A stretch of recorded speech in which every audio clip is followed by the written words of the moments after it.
Hi there, this is Teacher Connie, and I will be your storyteller for today.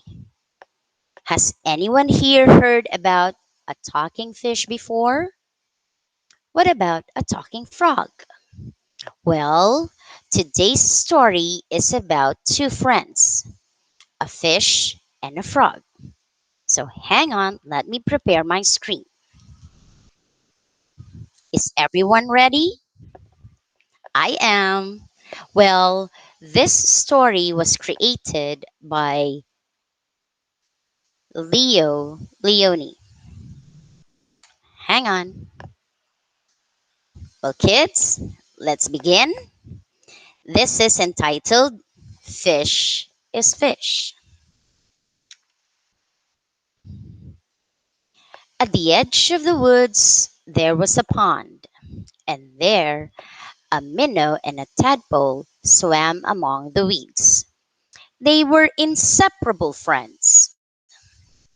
One morning, the tadpole discovered that during the night he has grown two little legs. Look, I am a frog. Nonsense. How could you be a frog if only last night you were a little fish just like me? They argued a bit, and the frog said, well, frogs are frogs, and fish is fish, and that's that. In the weeks that followed, the tadpole grew tiny front legs, and his tail got smaller and smaller. And then one fine day, a real frog now, he climbed out of the water and onto the grassy bank. I wonder where my four-footed friend went.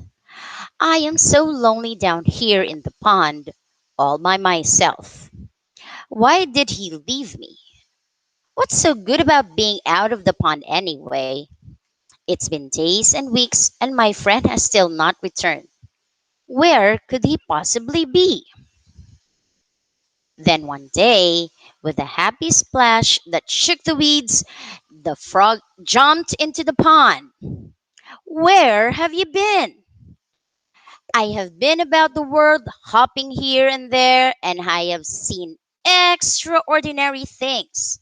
Hmm? Like what? Birds. I have seen birds. They have wings and can fly about. Birds have two legs and are many beautiful colors. As the frog talked, his friend the fish saw the birds flying through his mind like large feathered birds and fish. Birds are amazing creatures. What else? Well, there were cows. Cows? Yes, cows. They have four legs like me, and they even have horns, and they eat grass and carry pink bags of milk. They are great. Oh, and people, men, women, and children. They have two legs and two eyes and can walk on land. They wear funny things on their bodies, and some even wear things on their heads. So it's very interesting out there. Frog talked and talked until it was dark in the pond. But the pictures of Fish's mind were full of lights and colors and marvelous things. Well, Fish, it's time for me to go to bed. Good night. Good night, Frog, my friend. Oh my, how am I going to sleep? It sounds amazing out there.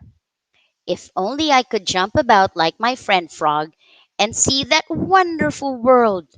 Oh my, oh my, oh my.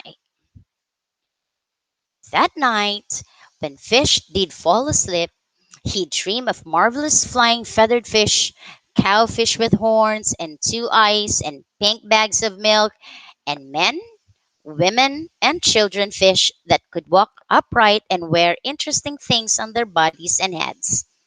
And so the days went by, and the frog had gone, and the fish just lay there dreaming about birds in flight, grazing cows, and those strange animals all dressed up that his called friend people. One day he finally decided that come what may, he too must see them. And so, with a mighty whack of the tail, he jumped clear out of the water onto the bank. I have to see all that my friend Frog told me. One, two, three. Here I go! He landed in the dry, warm grass, and there he lay, gasping for air, unable to breathe or to move. Help! Help! Oh, silly fish. What happened? Here we go. Back to the pond. One, two, three. Still stunned, the fish floated about for an instant. Then he breathed deeply, letting the clean, cool water run through his gills. Now he felt weightless again, and with an ever so light motion of the tail, he could move to and fro, up and down as before. Fish, are you okay? The sun rays reached down within the weeds and gently shifted patches of luminous color, and Fish sighed and smiled. Fish, did you hear me? Yes, yes, you were right, Frog, my friend. Fish is fish. And that ends our story. Well, what did you learn from our story today? That's right. You have to be happy with what you have and who you are. Well, did you like the story? Well, Teacher Connie did. Well, I'll be seeing you all next time for another exciting story. So don't be absent, okay? For now, it's bye bye time. Bye.